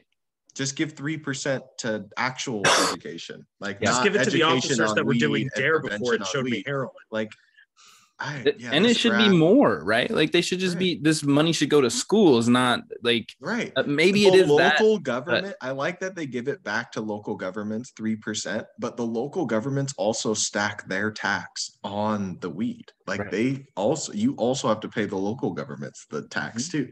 So the 2 times they get the money, and it's like, wait, what? And it's stupid because the research and testing 0.4%, like you said, bro, like that should be the 33%. Like, I don't know. Oh, you were lagging out hella. Hold on. We got pause for a cause real quick while you come back. Am I coming back? Am I here? Y'all are frozen, but it's okay. We're I can hear you though. So I mean, go ahead. You can hear me? Okay. Yeah, we're good. We're good. You're back. We are back. Okay. Welcome back. Okay. So all I was saying, your internet it says unstable. Yeah, it says that. That's okay. You're good. You're back in the yellow. It's gone full Karen. Sweet. So back to that research and testing. I think 33% is a lot, right? Like, when you think we have about 33% in a state general fund. Right. That's what I'm pissed about. We're both pissed, right? I think that research and testing, maybe should get into the whole ass percentages, right? Like, I think if the LCB is getting 3%, then maybe the money that we go into researching this and testing it to make sure that it's safe and these new products and stuff, like, also should be 3%, right? I think that's fair. Like, why are we putting more towards enforcement than we are actually trying to figure out what it does and how it can help and the better uses for it? Like, I think that's backwards, right? Education and prevention is another one. Like, now we're doing specific education and prevention on weed towards kids, right? Just like Chris is saying, you're going to spend 2% on educating and preventing people from doing it, but you're going to spend 0.5% on researching ways that it can be beneficial. Curbing future clientele. Seems weird. So when we go to talk about education and prevention, if you scroll down, it like gives you outlines of exactly kind of what, and then so education and prevention, and we're talking education part, it's education of cannabis. So this says this money goes towards cannabis education and public health programs. Part of it pays for a public health hotline that refers people to substance abuse treatment providers. That should be more then. It should, if we're trying to help other people who are schools directly, bro. Like, here's the thing. Yeah, I think it should be going to teachers directly. Like, fuck schools, right? Schools get the money. What's healthcare? Right. Doing? That's what the problem is like that the schools get the money. They just pay it to like the superintendents or the others. Like, they don't, like, the teachers are getting fucked. So I think like a percentage of that should just go straight to teachers. Like, where are these pensions? Where are the teachers union or whatever? Like, we're going to there, and it needs to directly reflect on their salary. Like, right. I want to give this money to the teachers, and I want to directly see on their W-2 the difference, right? Like, boom, right? Like, cause and effect, not like, oh, I gave the money and then they made like $1 more or something. Mm-hmm. Like, no, like, but we got them cupcakes like lunch. Like a raise. Dude. We threw him a pizza party. What do you want? Yeah. Dude.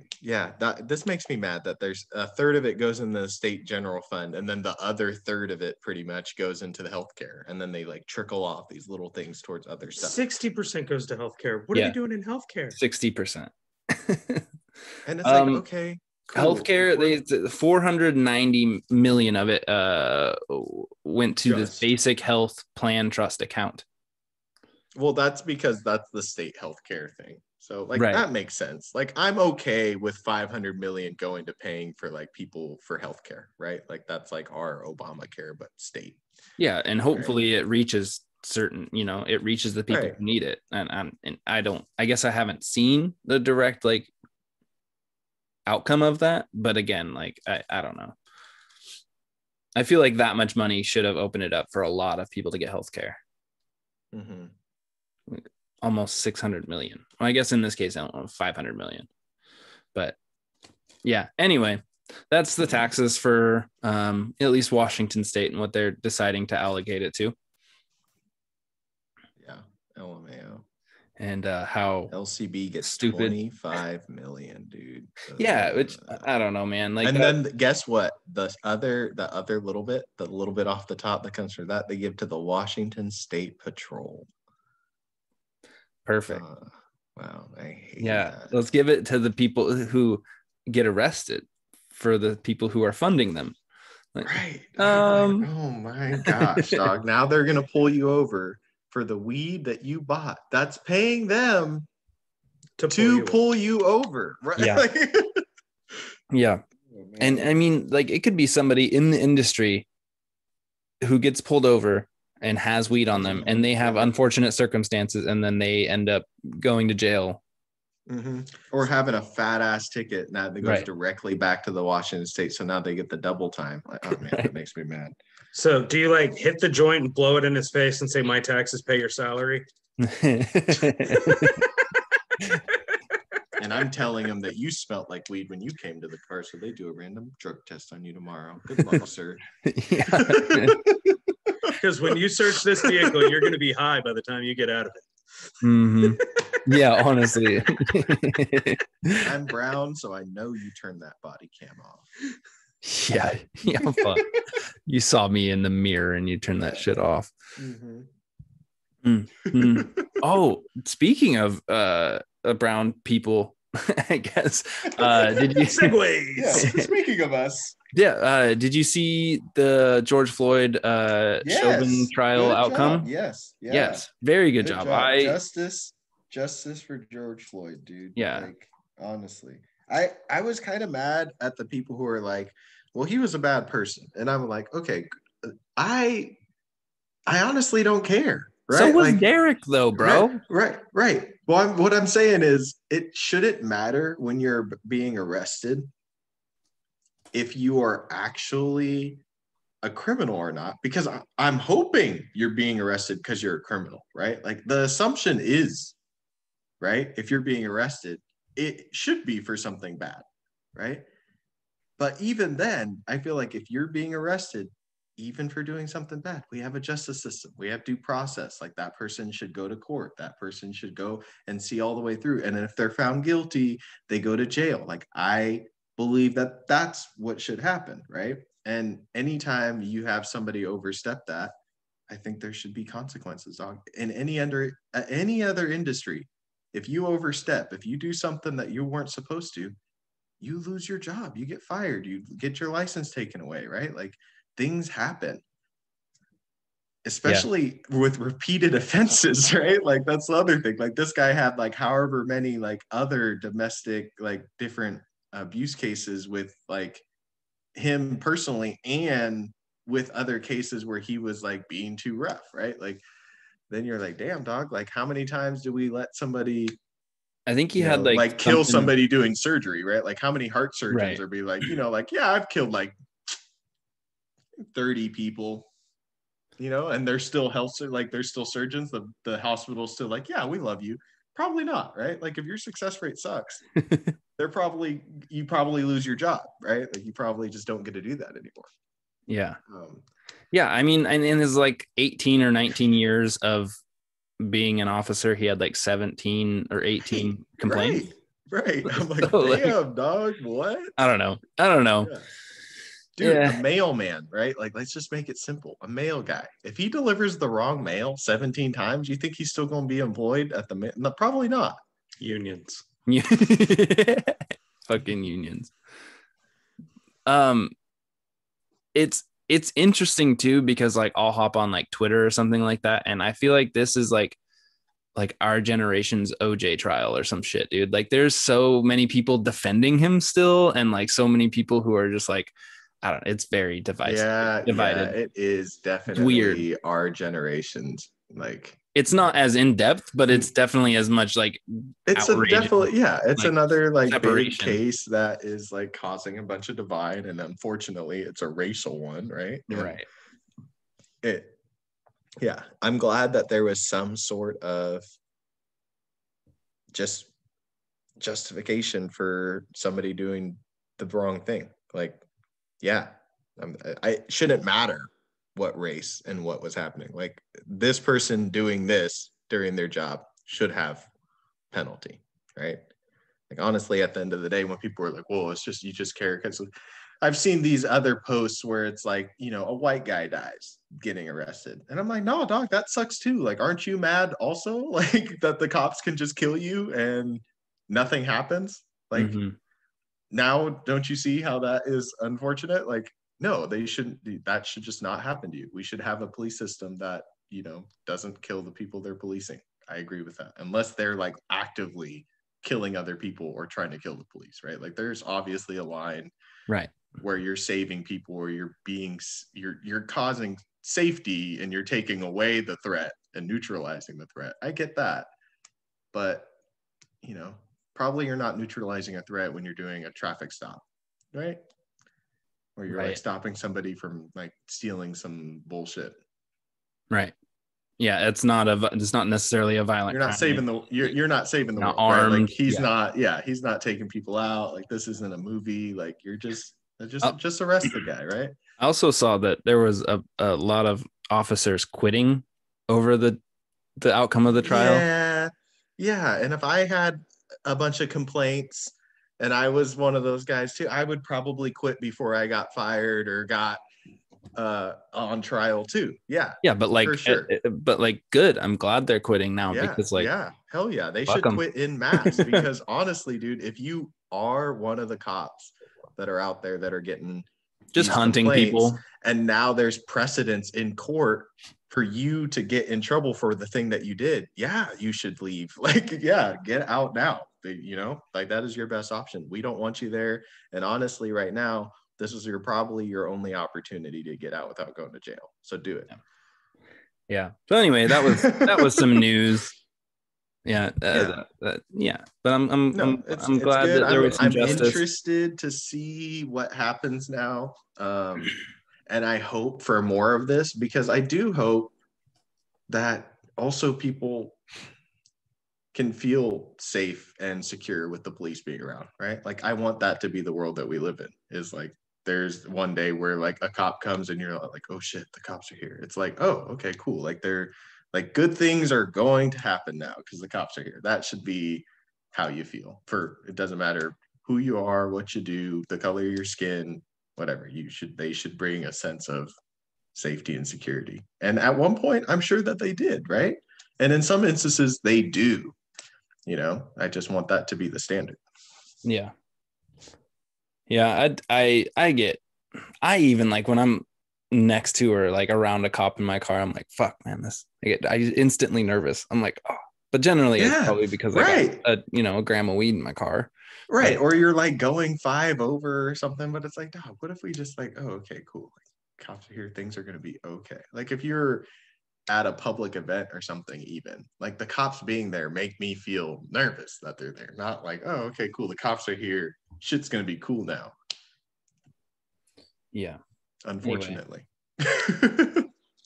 Sorry, Chris, if we got a little too political.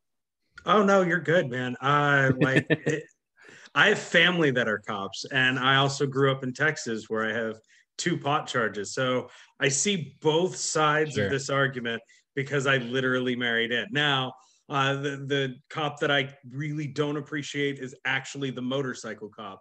because their primary and exclusive job is revenue generation. Fucking motorcycle cops, man. Like that I can speak They're directly annoying. Yeah. Wow, that makes a whole lot of fucking sense. Yeah, here's the thing. I don't have a beef with good cops. I've been pulled over. I've had an okay time, right? Like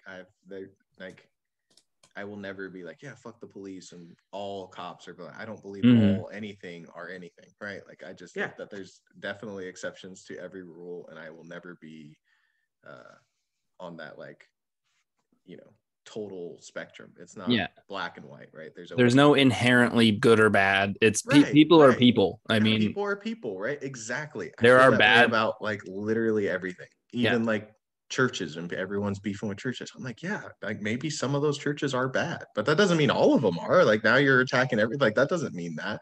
We thought the same thing when we had the terrorist attack way back, right? Everyone's like all Muslims, and then it was like people were like, really, all of them? Probably not, right? And then it turns out, oh, actually, just this really small percentage extremist cell, right? Like this one thing bad, right? And that's what it turned out being. And I just think that that's most often when you see police, probably most of them aren't shitty racists, like beating people up, killing people because they can, cops, right? But because some of those exist, that people got this a bad apple spoils the bunch. Yeah, right, exactly. So the reason why I have to have a better opinion of the police is because of my father-in-law. Right.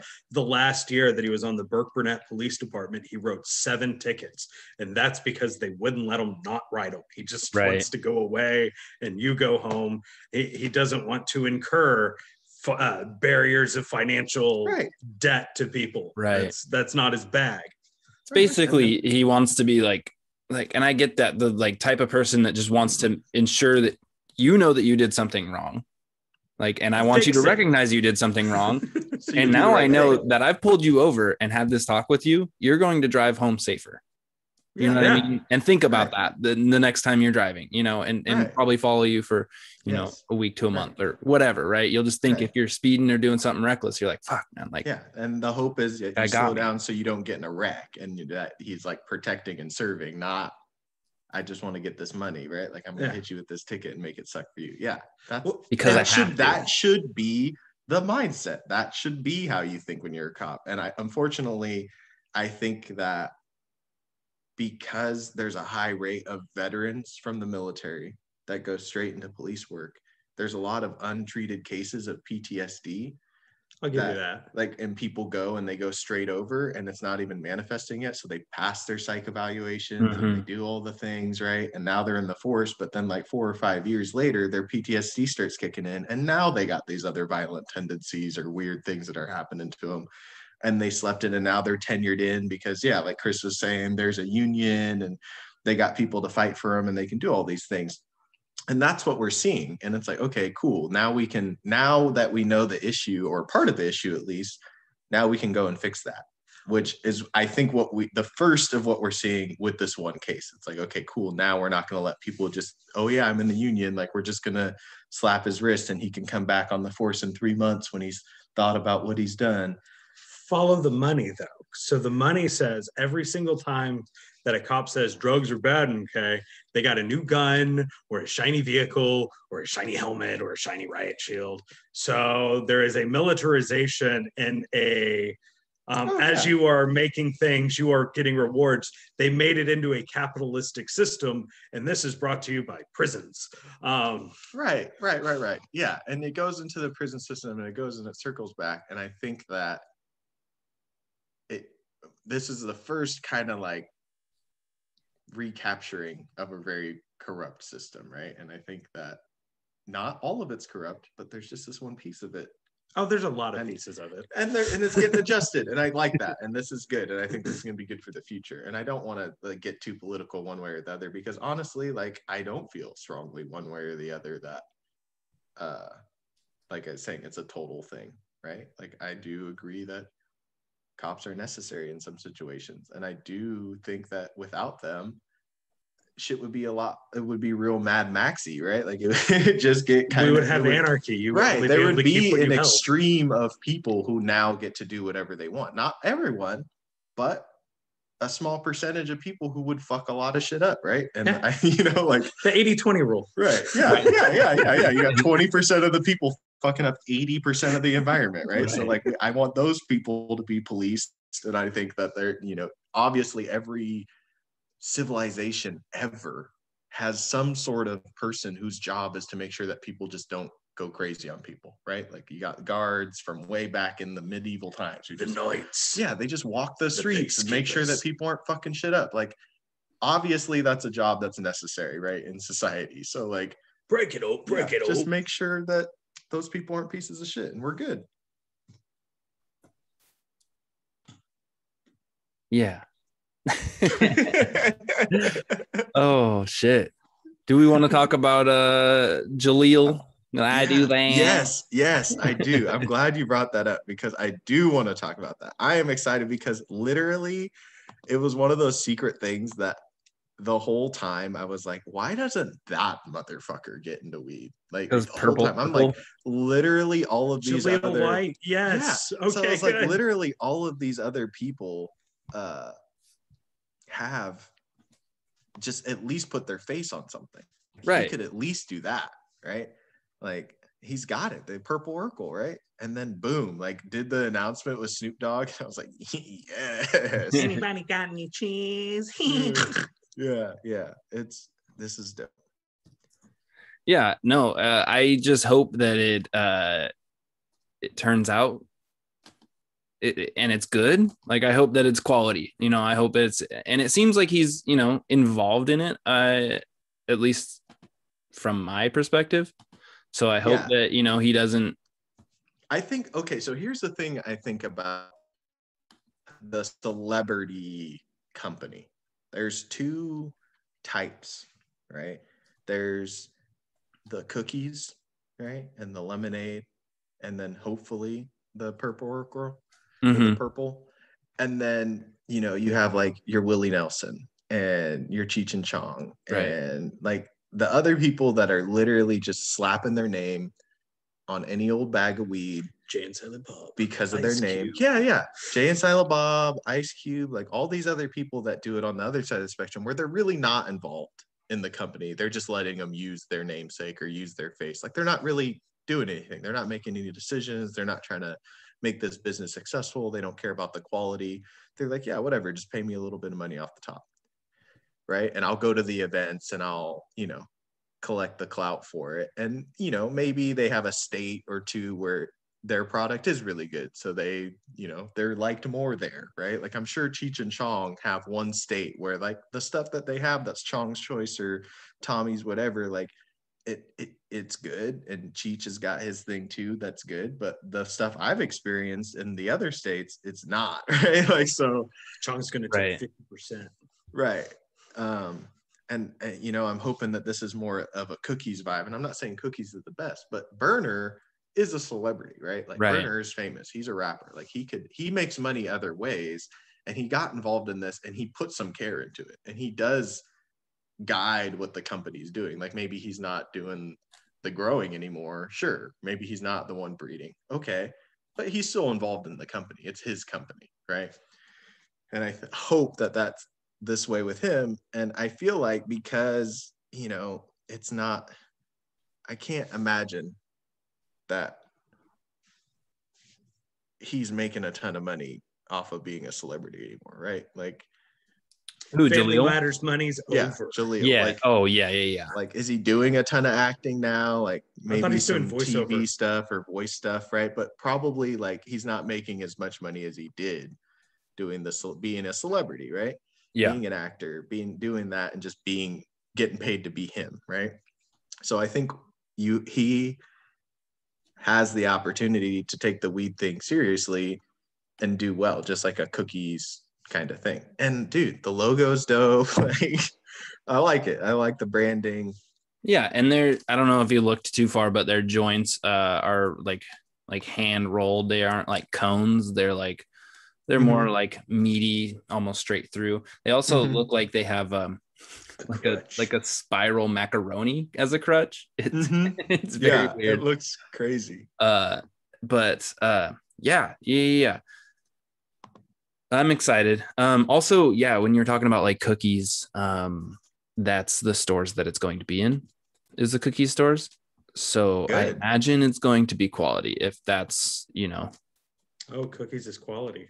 No, I'm not saying that. I think that if it's going to enter into the cookies space and not be a cookies branded thing, I would agree that it's probably going to come in quality. Like, they're not going to carry and clout something that isn't going to be a superior product to the stuff that they can already get at their shop, right? Right. Yeah. No, I agree with you. Yeah, I wouldn't say it a big deal. Quality. I would just say like that they have a precedent when you enter their store. I think Cookies is a quality company. I think obviously they're I haven't looked that close at their business model. Well, it doesn't. I don't have to look close to see that whatever it is, it's successful, right? Like, whatever the fuck they're doing, it's working. Yeah, right? If people are ripping off your package, you're probably doing something correct. Right. If you're opening in every state that you can open in, and you're still growing and you're still making money, and all your shops are doing the thing, and yeah, dude, he's crushing it. Like, there's not a lot of companies that are doing it like that, that are as recognized, right? And I think that when you're branding something, when you're selling something, recognition is everything, right? Like, absolutely. Right. Yeah. So I think that's, he's killing it. And I hope to do something like that one day, right? Like, I hope that with our smoking with and everything else like that, we're going to have that mindset, and it's going to kill it. Right. Yeah. Yep. So yeah, glad Jaleel is finally doing something with the Purple Urkel name. Yes. Yeah. Purple Urkel needed to be a thing. Good job, Jaleel. Shout out. We support what you're doing, and I can't wait to smoke some. Yeah, he's getting hella people to brand his stuff too. Like, oh yeah. Does he have a pod called the Laura? What? Does he have a pod called the Laura? The Crush. What? He's Stephen Q. Urkel. Laura. Oh, man. Yeah. Oh, sorry, it's been like a minute since Family Matters has been in my brain. Oh, shit. I do like that he has like the Stefan. Yeah, because that was his white cool guy. And purple Urkel cross. Yeah. Because he wore a white suit. Yeah. And I mean, honestly, dog, like they're what is this, 2 strains that they're banging out right now? Like, that's a good place to start. Mm-hmm. Just perfect it, hopefully that their work, right. Like it seems like if they're gonna only release a couple strains, test. They're like, I'm gonna pick like 2 or 3 bangers, and that's gonna be my line, and I'm gonna stand on those and make those work, and then we're gonna start expanding and throwing some other stuff in the mix. Like, I think that's really smart. Like, oh, you cut out. And they come packaged. Can you hear me now? Yep. Cool. And the packaging's dope.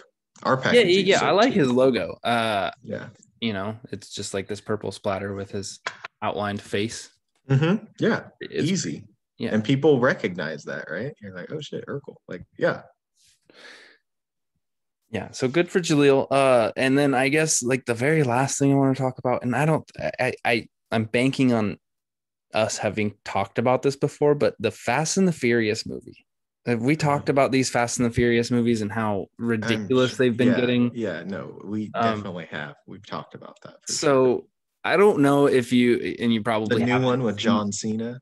Yeah. So we got F9 is what they're calling it, and underneath it says the Fast Saga. So okay, and dude, these aren't even car films anymore. They're like. Dude, there's cars in them cars in them, but they're doing ridiculous shit. There's like this big ass bus that they just like, it's just barreling down, and then they turn in front of it and they make it flip on its nose just by like stopping it with like a muscle car or some shit, dude. Like it's painful. It's painful to see the legacy that they're still pumping these out. They're milking this shit for all it's worth. No, more than it. Put it on the Xerox, print out another, slap a new number on it. Yeah, dude. New number, new buff guy. Yeah, and John Cena is Vin Diesel's brother. Yeah. Long lost brother. Yeah, long lost, like Vin Diesel's brother. Next one, we're gonna add Kevin Hart, who's The Rock's brother. And I don't know, like, yeah, like you can't. That would fucking happen too. Yeah. Chris is calling this right now, like the F10, whatever they come out with. F10, Kevin Hart as the comedic sure in it, bro. Yeah. The whole Jumanji cast is just gonna be in it. Jack Black. Yes. Yeah, dog. I mean, might as well. Fuck. If they get into the double digits, they might as well just do that. And Jack Black takes Ludacris's role. Yeah. What? Oh man. Just building out the cars, man. But the budget of this movie is 200 million plus. So of course, good. You gotta have expensive cars and blow them up. Yeah, and LA didn't shut down for COVID either. What? The film and movie industry never shut down. Right. Yeah, I was gonna say LA was really strict with their like citizens, but yeah, the movie industry thrived. Yeah, it's an essential business. I'm like, but for who? Yeah. We need entertainment. This sucks. Yeah, honestly. I can't do the YouTube. Everyone stop doing what you're doing. But everyone in the film industry, all the big producers and famous people and rich people, you guys, you get to keep doing what you want. Everyone doing it for real, stop. Everyone doing it for pretend, go. Anyway, yeah, it comes out June 25th. Apparently there's a 96% like ratio on Google reviews already. Love that. I'm just curious as to the type of people that are still watching these movies. I don't know, dude. Action movies are like the new comedy movie. Comedy movies died like a couple years ago. Like, people just stopped making them because they weren't making any money. I feel like action. Yeah, they're comedy like combos. Like there isn't just a comedy movie anymore, standalone. It's like a comedy action or a rom-com or like it's like dramedy. Yeah. Do you get a lot of do you watch a lot of movies in your van? I watch a lot of YouTube currently. I love YouTube. Yeah. YouTube is a blessed place. There's so much endless content on YouTube. There used to be ISIS videos on YouTube, funny enough. Yeah. That had ads. They were monetized. Yeah. So YouTube has a legacy for sure. Yeah. They fuck with anybody could be on YouTube. Where do we send the check? Yeah. Yeah, like where? This is addressed to ISIS. Maybe that was something they were trying to be sneaky with. They were like, we're gonna monetize this is how the CIA does it. Them this check because they've gotten this much ad revenue, and of course they've signed up. That's where do you want the check sent to? Where do we send the money? Where's your headquarters? Right here. Yeah, right here. I'll bring it to you myself. Yeah, me and the whole U.S. Army. Honestly, dude, hella smart, YouTube. I see you. Fuck. Same thing with Twitter though. Twitter, there was like ISIS people on Twitter for a minute, just recruiting people like willy nilly. Social media is a gambit for sure. It's like Oklahoma's cannabis scene. It's just the Wild West. You do whatever the fuck you want. Free speech and all that. Mm-hmm. Yeah. There's no such thing as free weed here. It's a penny, and then everyone forgets to hand each other the penny. Right. It's like take a penny, leave a penny. But no pennies were exchanged. No pennies. You brought the penny and kept the penny is what it's called. Yeah. Bring a penny, keep a penny. You flash it. Yeah, it's like you're a ticket to admission. You're like, here. Oh, yeah. Please. That's so interesting that people can just like backpack weed into a dispensary there in Oklahoma. That still baffles me. It normally comes in totes. Papers, and it usually comes in totes. I know, but I mean like backpacking, like. Oh yeah, that they just stop in and they're like, boop, boop, boop, here's my weed. Yeah. Oh yeah. Oh, and when the concentrate guys come in with like the toolbox and they're like, check out my Craftsman. Is it all cash exchange too, or? Yeah. Oh man. Yeah. That's awesome. Oh, I'm moving to Oklahoma, boys. No pressure. No pressure. You weigh it out, dog. You go through it, and then you're like, okay, cool. It's all good. It's all here. I'll be right back. Fuck, I feel like we could make a killing. Josh, what are we doing, bro? No, dog. That's what I'm saying. When Texas comes online, dude, or whatever state, if it's like this, it's game time. It's 100% ready to go. When Texas comes online, I'll go back down. Yeah. I can't get no third strike. I'll sell the shit right out of some weed. Yeah. Oh yeah. like if I was the guy going around to the shop, I would just do it so much better that it was just like everyone's going to be going from store to store selling it in their pickup truck, and I'm just going to be like handing out business cards and calling people and like giving out little samples, and then like having people do that and getting on social media and having people hit up me to get samples and menus and shit. Everyone's going to be like going around their ranch trucks like, hey, I'll sell this to you on the quick, but 3,000, and right. But if you get 2 pounds, they go to 2,800, but if you get 10, I'll give them to you for 2,000. There's a lot of like, can I give you 10, please? Right. Will you take 10? Oh, okay. So this one, I got 10.4 pounds left. So, could you just take the 0.4 too? I need you to pick that up. I can't sell nobody just 0.4. You ain't selling me 0.4 either. It, right? Yeah. You gonna throw that in for free, like on the top? Yeah, I'll take it. Right? Yeah, I got a sample manifest if you want to just go ahead and do it. Just sample it to me. Yeah. I'll take that 0.4. Yeah, I'll sample. I'll make sure. Yeah. Yeah. Hey, no. But for real though, it goes out to the bud tenders. You're doing an educational thing. Sure. Now they have a real world experience with the product. They are now actually emotionally tied to a thing. An 8 for all of my bud tenders. Exactly. And then they'll love you. Yeah, forever. Yeah. So do you that's how you stay on the shelf. Yeah. Chris, when Texas does open up and everything, do you plan on one day just being like a grower or like have a growing business, I guess? Or retail or whatever. I am much weirder than everything else. I am support. So you want to be like a consultant and stuff like that? Sure.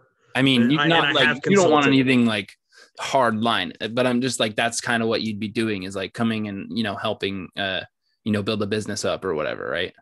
Building others, saying, hey, here's the brick walls that I ran into. There's some of my teeth that fell out over there. If you go this way, you'll see where I got my black eye at. Yeah. There's all sorts of a fun roadmap through business, from a blind guy's point of view. Yeah. Perfect. Just running into shit all the time. Yes. I love it, man. I'm glad that you are willing to put yourself out there. Are you planning on pro bonoing this, or are you just want to like get in with the company? Man. Like, yeah, it's finding the hearts. It's finding the people. It isn't finding the companies. It isn't finding about this Uber conglomerate. It's about finding the people that have a desire to build something beyond themselves. Mm-hmm. I see that within this company that I am with currently, and I see that in a lot of the people that I've interacted with before. And usually those kinds of people represent a whole ass company anyways when they're good, they do. They're solid. They really and truly true. Yeah. So I mean, there's no real like end goal situation for you. You just like going hopping, helping people, and that's just kind of your passion. You know how everyone like goes through a storm from every now and again? I just hang out in people's storms.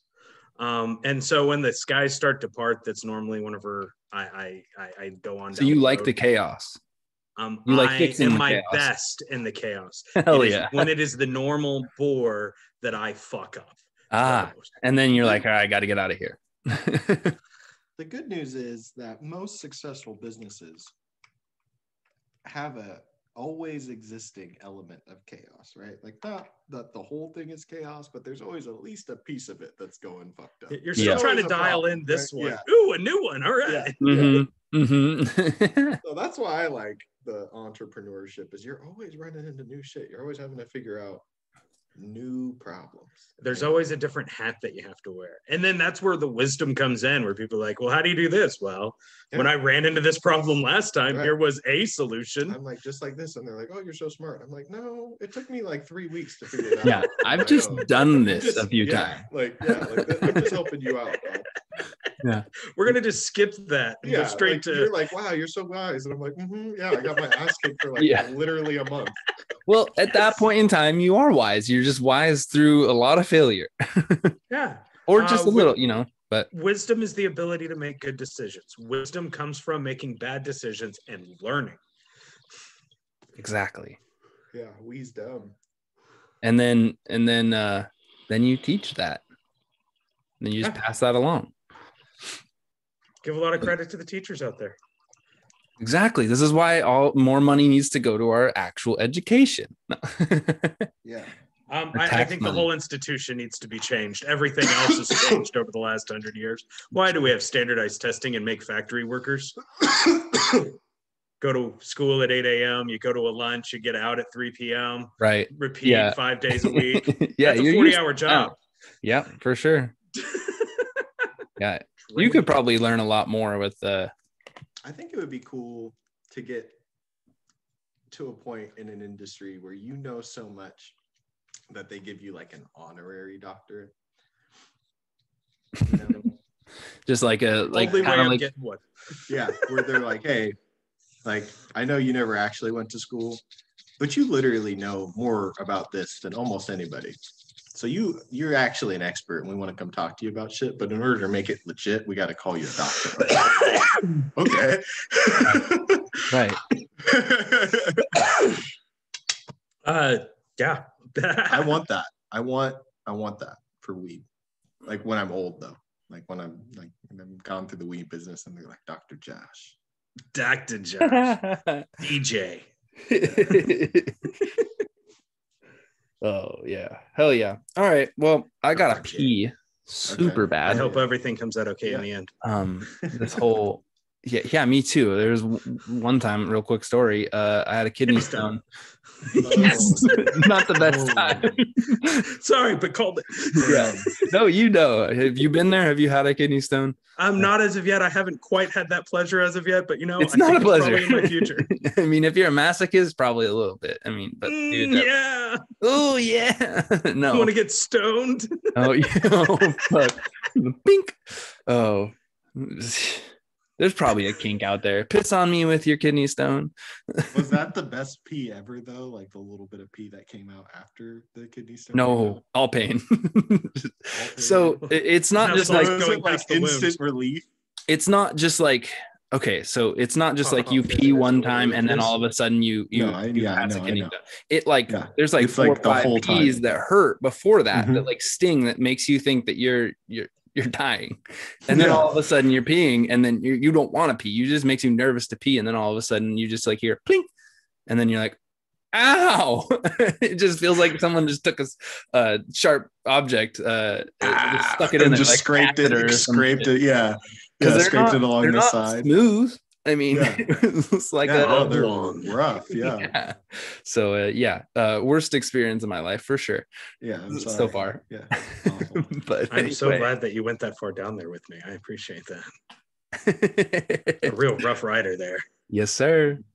All right. Well, I'm gonna go pee. Hopefully not have a kidney stone. Thank you, Chris, for being here. Yeah, thanks, Chris, for being on the show and your wisdom and talking about this stuff and helping us recap Chronicpalooza. Yeah.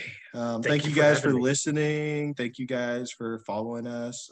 Welcome.com. Bam, bam, bam. Yeah. All right. Well, goodbye, guys. Bye.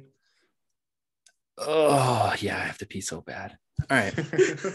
Thank you, Chris. I appreciate you being here, man. Sorry if we like went on some tangents that like you didn't care to talk about. Yeah. Oh no, it's just yeah. We're good. I have differing